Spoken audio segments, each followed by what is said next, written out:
Good morning class 12th। हम लोग सत्ता के वैकल्पिक गेम चैप्टर पढ़ रहे थे। अभी आपने एक क्षेत्रीय संगठन यूरोपीय संघ के बारे में जाना था, जो यूरोपीय महाद्वीप के देशों को मिलाकर क्षेत्रीय संगठन बनाया गया है। आज हम दूसरा जो एक बहुत ही प्रभावशाली बन के उभर रहा है विश्व में क्षेत्रीय संगठन आसियान, उसको पढ़ेंगे। ये जो मानचित्र आपको दिख रहा है, ये ग्लोब की तरह जो बना है, ये इसमें ध्यान से देखिए, ये भारत है और भारत से ही लगा हुआ, भारत के पूर्व में, भारत जो है वो दक्षिण एशिया महाद्वीप में है और भारत से भी पूर्व जो हिस्सा है विश्व का, उसे कहते हैं दक्षिण पूर्व एशिया। ये जो ग्लोब का ये हिस्सा है, ये साउथ ईस्ट एशिया या दक्षिण पूर्व एशिया कहलाता है, जो भारत के पूर्व में स्थित है। इन्हीं देशों, यहीं के 10 देशों को मिलाकर ये जो हिस्सा आप ग्रीन से देख रहे हैं, इन्हीं 10 देशों को मिलाकर आसियान नामक एक क्षेत्रीय संगठन बनाया गया है, जो काफ़ी तीव्र विकास कर चुका है और आगे भी काफ़ी तेज़ी से विकसित हो रहा है और आर्थिक मामलों में या प्रभावशीलता के मामलों में ये वर्चस्व की स्थिति में एक विकल्प प्रस्तुत कर रहा है। यहाँ पर इसका मोटो भी लिखा है, 1 विज़न 1 आइडेंटिटी 1 कम्युनिटी, और जो एंथम है उसकी वो आसियान वे। इसकी थोड़ी सी ऐतिहासिक पृष्ठभूमि समझ लेते हैं। ये आपकी किताब में यहाँ पर पेज नंबर 55 पर ये लिखा भी है, दक्षिण पूर्व एशियाई राष्ट्रों का संगठन। आसियान का पूरा नाम क्या है? दक्षिण पूर्व एशियाई राष्ट्रों का संगठन, या इंग्लिश में association of south east Asian Nations.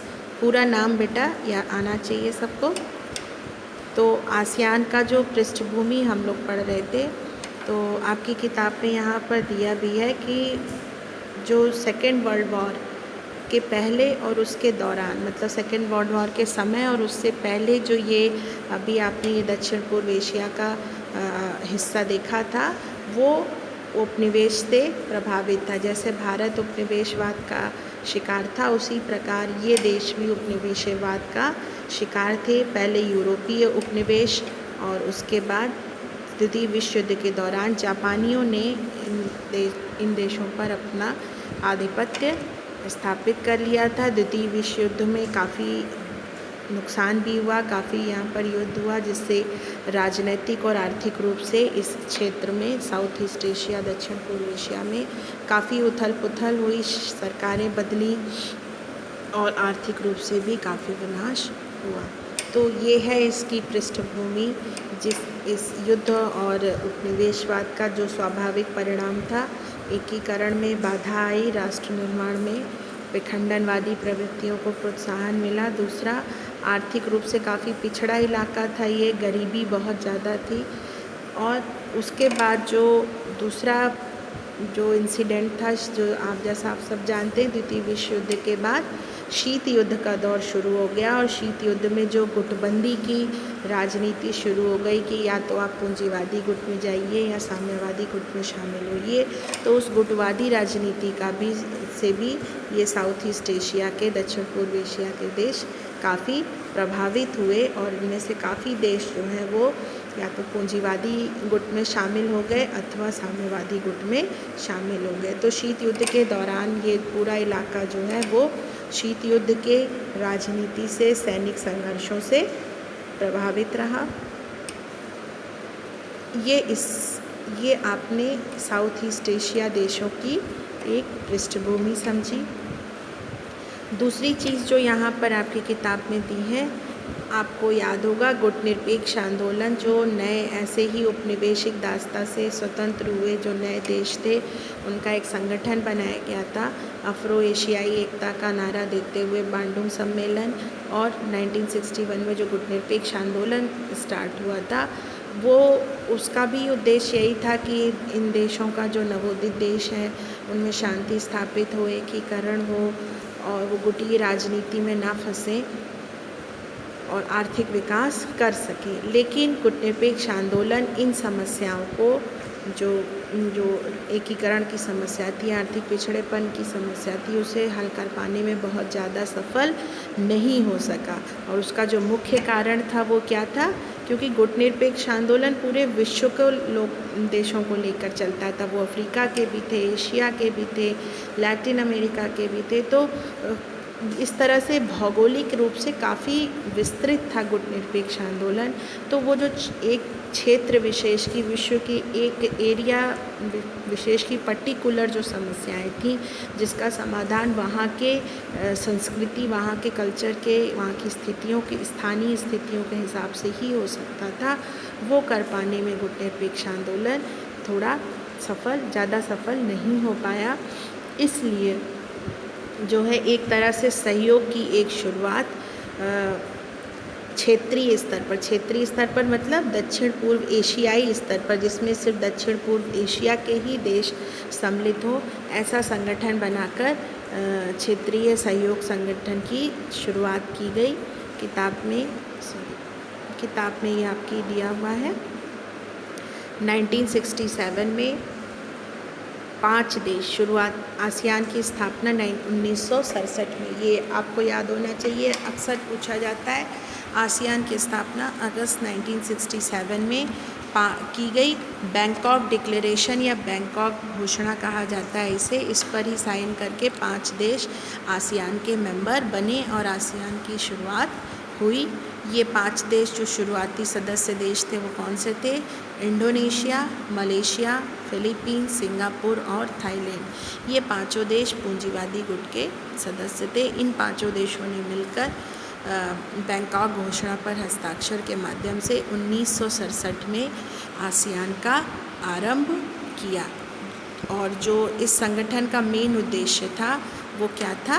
आर्थिक विकास। संगठन का मेन उद्देश्य आसियान का था कि इन 5 देशों का, जो इसके सदस्य देश हैं, उनमें आर्थिक रूप से सहयोग करना, आर्थिक प्रतिद्वंद्विता की बजाय आर्थिक सहयोग को लाना, जिससे कि इन 5 देशों का तीव्र आर्थिक विकास हो सके। और जब आर्थिक विकास होगा तो उसके माध्यम से, आर्थिक विकास के माध्यम से सामाजिक और सांस्कृतिक विकास भी हासिल करना। आर्थिक विकास का मतलब देश में उत्पादन में वृद्धि हो, पर कैपिटा इनकम, लोगों की प्रति व्यक्ति आय में वृद्धि हो, गरीबी दूर हो, ये सब आर्थिक विकास का माध्यम है। और आर्थिक विकास से फिर सामाजिक विकास और लोगों का जीवन स्तर उन्नत होगा। विभिन्न जो सांस्कृतिक विकास के अंतर्गत पर्यटन आ जाता है, आपका शिक्षा है, आवास है, रहन सहन है, इन सब का में उन्नति हासिल होगी। तो मेन उद्देश्य आसियान का आर्थिक और सामाजिक और सांस्कृतिक विकास था। फिर से इस चीज़ को बता देते हैं, ये जो क्षेत्रीय संगठन बने थे ये शीत युद्ध के दौरान बने सैनिक संगठनों से अलग थे। इनका उद्देश्य आर्थिक विकास था, ना कि सैनिक प्रतिद्वंद्विता। तो आसियान के उद्देश्यों में आर्थिक विकास, सामाजिक और सांस्कृतिक विकास, उसके अलावा कानून का शासन लाना और संयुक्त राष्ट्र संघ के उद्देश्यों पर जो आधारित व्यवस्था है क्षेत्रीय शांति और स्थायित्व की, जो संयुक्त राष्ट्र संघ के उद्देश्यों से और उसके नियमों से मेल खाती है, ऐसे व्यवस्था पर आधारित क्षेत्रीय शांति और स्थायित्व को बढ़ावा देना। इसका अर्थ क्या था कि जो ये देश हैं उनमें आपसी सैनिक संघर्ष को मुख्यतः रोका जाए, जो विवादों का समाधान है वो क्षेत्रीय स्तर पर हो और वार्ता के जरिए कूटनीतिक तरीके से हो, युद्ध का सहारा ना लिया जाए। धीरे धीरे इसमें शीत युद्ध के अंत के पश्चात और उसके बाद इस दक्षिण पूर्व एशिया के 5 अन्य देश भी आसियान में शामिल हो गए। ब्रुनेई, वियतनाम, लाओस, म्यांमार और कंबोडिया। और अब वर्तमान में आसियान की सदस्य संख्या 10 है। ये भी आपको पता होना चाहिए, इन 10 सदस्य देशों के नाम। और ये आपकी स्क्रीन पे इन 10 सदस्य देशों के नाम दिखाई दे रहे हैं। Brunei, Cambodia, Indonesia, Laos, Malaysia. इन 10 देशों के बच्चों आपको नाम आने चाहिए। आसियान में कितने सदस्य देश हैं टोटल? वो 10 हैं। कब स्थापना हुई? 1967। बैंकॉक घोषणा, अगर ये भी क्वेश्चन आ सकता है बैंकॉक घोषणा किससे संबंधित है, तो वो आसियान की स्थापना से।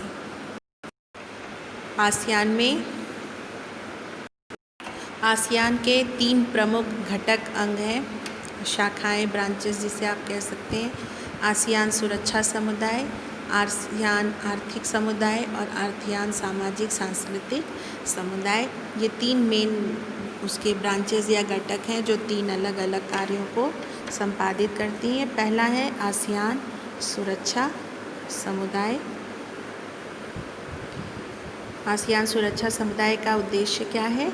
ये क्षेत्रीय विवादों का, क्षेत्रीय विवाद मतलब ये जो आपने 10 देश देखे, इन 10 देशों का बीच यदि कोई आपसी क्षेत्रीय सीमा संबंधी या अन्य कोई आर्थिक सामाजिक मसले पर विवाद है, तो उसका हल निकालने के लिए आसियान सुरक्षा समुदाय की स्थापना की गई है। मेन तरीका जो इसका है विवादों के हल करने का, वो है अनौपचारिक वार्ता और कूटनीतिक प्रयासों के जरिए। जो विभिन्न नेता हैं वो इन सदस्य देशों के संगठन के, वो मध्यस्थता के जरिए या लगातार वार्ता के जरिए, जो जब तक सफल ना हो जाए प्रकाशित नहीं होती, लगातार वार्ता के जरिए अनौपचारिक तरीक़ों से विवादों के हल का प्रयास करते हैं। मेन उद्देश्य ये रहता है कि जो विवाद हैं वो हिंसा का रूप, युद्ध का रूप ना लें, और इसके लिए आसियान सुरक्षा समुदाय के जितने देश हैं, जितने देश मतलब वो ये समस्त 10 देश जो हैं, वो जो ये 10 देशों की राष्ट्रों की संप्रभुता है उसका सम्मान करने के लिए, उनकी सीमाओं में हस्तक्षेप ना करने के लिए, शांति बनाए रखने के लिए, देशों के बीच विवादों में निष्पक्षता रखने के लिए और सहयोग के लिए वचनबद्ध है। 2003 में इससे संबंधित जो है हस्ताक्षर भी किए गए ऐसे समझौते पर। अगला जो समुदाय है वो है आसियान आर्थिक समुदाय, जो अगली ब्रांच है। ये किससे संबंधित है? ये आर्थिक विकास से संबंधित है। मेन उद्देश्य इसका क्या है? आसियान देशों के बीच एक साझा बाजार और उत्पादन का आधार तैयार करना। मतलब ये जो 10 देश है ये कॉमन मार्केट, एक सिंगल मार्केट की तरह कार्य करेंगे बाकी विश्व के लिए, और एक जैसी कीमतें तय होना, और इन देशों के बीच सामानों और वस्तुओं की खरीद फरोख्त में आयात निर्यात की कोई या अन्य कोई व्यापारिक बाधा ना होना, इसी को साझा बाजार कहेंगे। साझा बाजार की स्थापना करना, साझा उत्पादन, प्रोडक्शन का एक कॉमन पॉलिसी तैयार करना कि क्या चीज़ किस तरीके से कितनी मात्रा में प्रोडक्शन होगा, उसकी क्वालिटी, उसका मैकेनिज़्म, सब एक कॉमन 10 देशों का तैयार करना। ये सब आसियान आर्थिक समुदाय का प्रमुख उद्देश्य है, और इसके जरिए जो है वर्तमान में जो इसके आगे बढ़कर श्रम और सेवा का मुक्त व्यापार, अब यूरोपीय संघ की तर्ज पर आसियान देश भी फ्री ट्रेड एरिया और कॉमन करेंसी के ऊपर काम कर रहे हैं कि जो इन 10 देशों के बीच फ्री ट्रेड का मतलब होता है कि आयात निर्यात शुल्क और बाकी जो व्यापारिक बाधाएं हैं वो बाधा ना बने वस्तुओं और सेवाओं के आदान प्रदान में। श्रम का मतलब होता है कि जो नागरिक हैं वो एक देश से दूसरे देश में अबाध रूप से आ जा कर कार्य कर सकें। जैसे हमारे भारत देश में या बिहार के लोग महाराष्ट्र जाके काम कर रहे हैं या पंजाब जाके काम कर रहे हैं, वहाँ के लोग इधर आके काम करते हैं। तो ये यहाँ पे श्रम के मुक्त व्यापार का मतलब है एक देश से दूसरे देश में ही भी उसी तरीके से जाकर वो कार्य और रोजगार पा सकेंगे, कार्य कर सकेंगे। इसी तरीके से सर्विस का है, जो विभिन्न सर्विसेज होते हैं उनको भी एक देश से दूसरे देश में बिना किसी बाधा के लोग प्रोवाइड कर सकें, उसमें कोई अड़चन देश बदलने के कारण ना आए। तो आसियान आर्थिक समुदाय का जो मेन उद्देश्य है वो है एक साझा कॉमन मार्केट तैयार करना, कॉमन प्रोडक्शन की तरीके नीति पॉलिसी तैयार करना, और जो लेबर और सर्विसेज हैं उसमें एक फ्री ट्रेड एरिया बनाना, उसमें कोई देशों के बदलने पर कोई बाधा ना हो। और इसका लक्ष्य क्या है, इन सब के माध्यम से क्या प्राप्त होगा? साझा आर्थिक और सामाजिक विकास। इन सारे 10 देशों का एक कॉमन रूप से जो है इकोनॉमिक डेवलपमेंट और उसके माध्यम से सोशल डेवलपमेंट, सामाजिक विकास संभव हो सकेगा, जो इन 10 देशों का एक समान रूप से होगा। और जब आर्थिक विकास अच्छा होता है, जब आप डेवलपमेंट के विकास के एक अच्छे स्तर पर पहुंच जाते हैं, तब युद्ध और विवाद हल करने में ज़्यादा आसानी होती है, तब विवादों की मात्रा उतनी ही कम हो जाती है। तो इस तरीके से ये आसियान आर्थिक समुदाय है।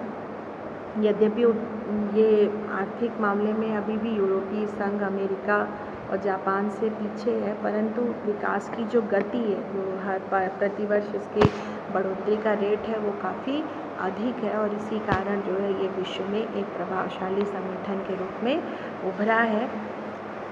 आसियान सामाजिक सांस्कृतिक समुदाय, ये जो सामाजिक और सांस्कृतिक संबंध हैं इन 10 देशों के, जैसे पर्यटन है, खेल है, पर्यावरण है, सांस्कृतिक आदान प्रदान है, इन सबको बढ़ावा देने का कार्य करता है। सांस्कृतिक रिश्ते बढ़ने से, सांस्कृतिक सामाजिक रिश्ते देशों के बीच बढ़ने पर जो विवाद है उनके हल में आसानी आती है। एक क्वेश्चन जो और इसमें मेनली पूछा जाता है वो है आसियान शैली, आसियान वे क्या है? ये बहुत ही इम्पॉर्टेंट है, ये सिंगल में भी आ सकता है। ये विवाद, आसियान शैली जो नाम दिया गया, ये विवादों को हल करने का तरीका इंगित करता है जो यूरोपीय यूनियन से अलग है।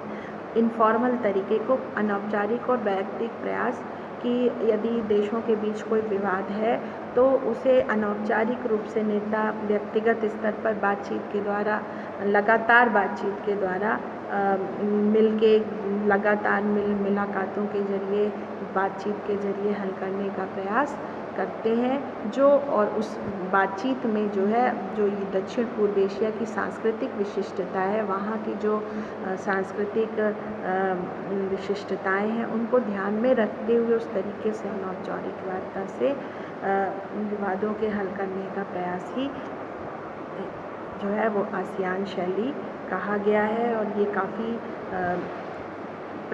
फेमस हो रहा है, इस पे लोग पूरे विश्व का ध्यान गया है कि यही तरीका पूरे विश्व में जो बाकी देश और उनके विवाद हैं उनको हल करने के लिए भी प्रयुक्त हो सकता है। ये आप लोगों को आज एक आसियान की संक्षिप्त जानकारी दी गई। कल इसी में हम और आगे पढ़ेंगे और भारत का आसियान से संबंध भी जानेंगे।